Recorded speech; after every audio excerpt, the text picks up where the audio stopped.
comment allez-vous? J'espère que vous allez bien et tout. Bon, aujourd'hui, on va se centrer sur un sujet. Comment devenir une femme leader dans une génération perdue, bien sûr.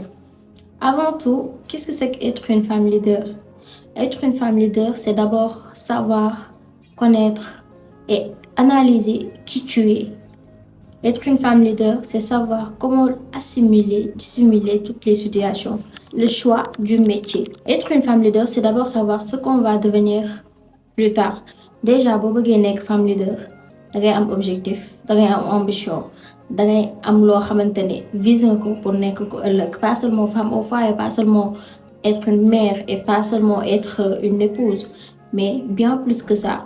Mënoo ni que yow danga bëgg a nekk jigéen boo xamante ne ëllëg dañ lay ràññee wala dañ lay différencier ci say capacité ak say compétences te ba pare nga ni que yow amoo ambition amoo vision amoo métier futur amoo dara juste yaa ngi xëy soit yaa ngi jàngi soit yaa ngi liggéey mais amul dara loo xamante ni tey jii nii mën na la motiver pour nga booster sa vie rien du tout. Pour commencer il faut que nga am objectif. Dangay fixer dara même bu fekkee du benn affaire kese sax au moins fixer dara utal loo xamante ne ëllëg peut-être une passion peut-être un métier qui t'a toujours plu peut-être quelque chose boo xamante ne tu le vois et ça te plaît jëmbul si dara bul hésiter ak lu mënti doon essayer. Je parle pas du business parce que c'est pas obligé que tu es une femme tu dois être une femme leader que tu dois être une businesswoman non non. Tu peux être une femme leader sans être une businesswoman. Par exemple, comment mën nga centrer métier boo xamante ni c'est difficile wala métier boo xamante ni tu sais très bien que c'est quelque chose qui va t'amener de l'avant. Mais en tout cas, dans tous les cas, on veut juste quelque chose, on veut juste un objectif, on veut juste un but, on veut juste quelque chose qui va ramener quelque chose. Mais pas toujours rester là à se réveiller à entrer de part et d'autre, à changer des idées et tout. Au moins, un objectif. Le choix de l'homme. Oui.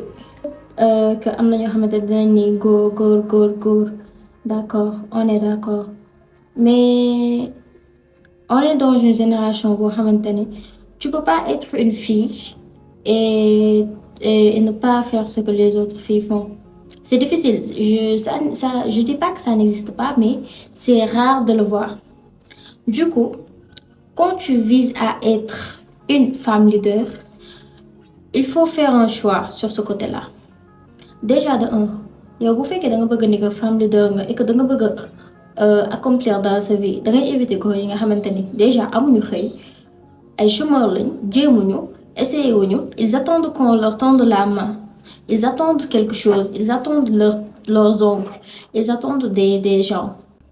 Wala góor boo xamante ne tout le temps mi ngi taxawaalu. Il a plus de 3 amis. Déjà, un homme qui a plus de 2 amis déjà, faut se méfier. Faut grave se méfier. Faut savoir que lui là, ça va être vraiment difficile que vous soyez compatibles. Wala mën nga dem ba si biir sax nga jéppi ko wala dara. Alors que il n'est pas mauvais, c'est juste que vous n'êtes pas dans le même train de vie et tout. Bon, tu dois viser, je dis pas viser les hommes qui sont inaccessibles ou bien qui sont riches ou bien qui sont comme ça, non. Mais vise un homme qui a plus de mentalité que toi. Vise un homme qui est plus intelligent que toi et qui va te renforcer mentalement. Mais pas un homme que toi tu vas renforcer mentalement. Ça peut exister si c'est un homme qui est bien gentil et tout. Mais ça va être vraiment difficile à gérer. Quand tu vises à être une femme leader, tu ne dois pas avoir le temps de réparer la vie de quelqu'un et tout. Plutôt ajouter quelque chose. Mën nga daje ak koo xamante ni peut-être genre lui il veut réussir. Il pas seulement vouloir mais pouvoir. Et il essaie de réussir aussi. Et il va réussir aussi. Mais parfois aussi mën nga daje ak koo xamante ni bëgg na réussir mais jéemul dara deful dara day toog rek genre. Il se dit que voilà, le temps viendra et tout, ça va pas te motiver. Déjà bu fekkee da nga nekk jigéen boo xamante ni que tout le temps genre da ngay dugg ci ay business wala tout le temps da ngay jéem a def dara pour génn ci.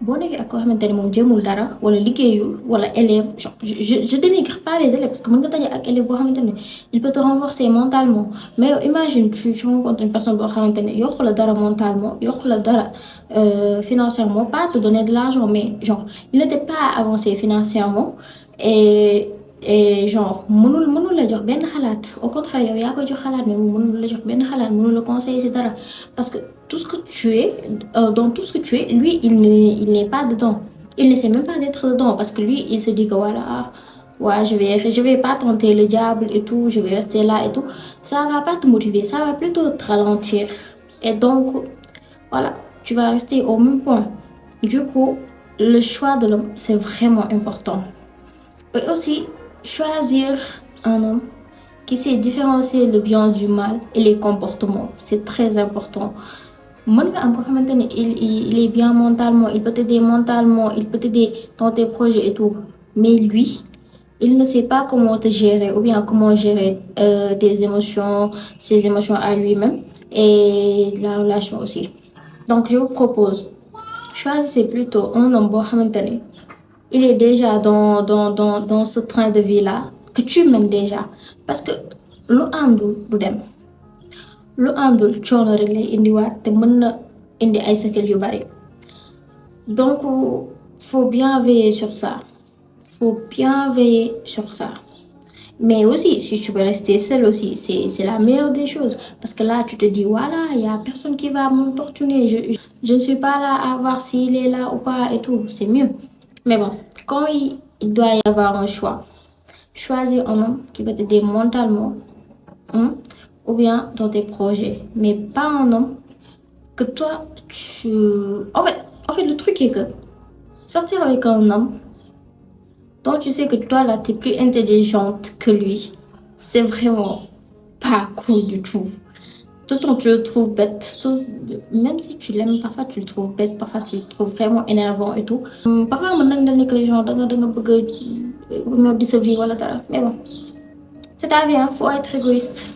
Le choix des amis. Sur ce côté-là, je vais même pas dire choix, mais obligation.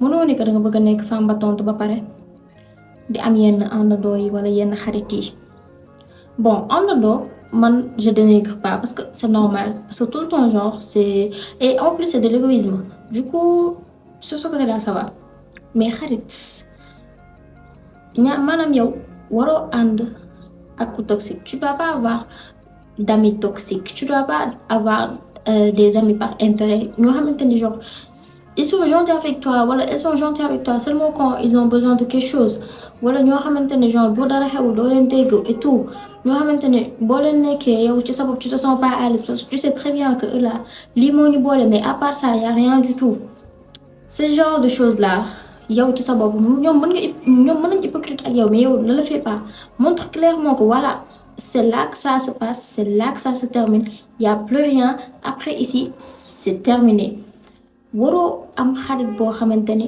bokkoo leen même vision je dis pas que genre ça va te rabaisser et tout mais non au contraire ça va te ralentir koo xamante ne góor xaalis solu summeeku snap amul ambition ci vie am amul benn xamante ne amul benn objectif ci vie am boo koy wax ay waxu projet sax genre da ngay xam ni que carrément kii li ngay wax duggul xamu ko jéemu ko sax xam maanaam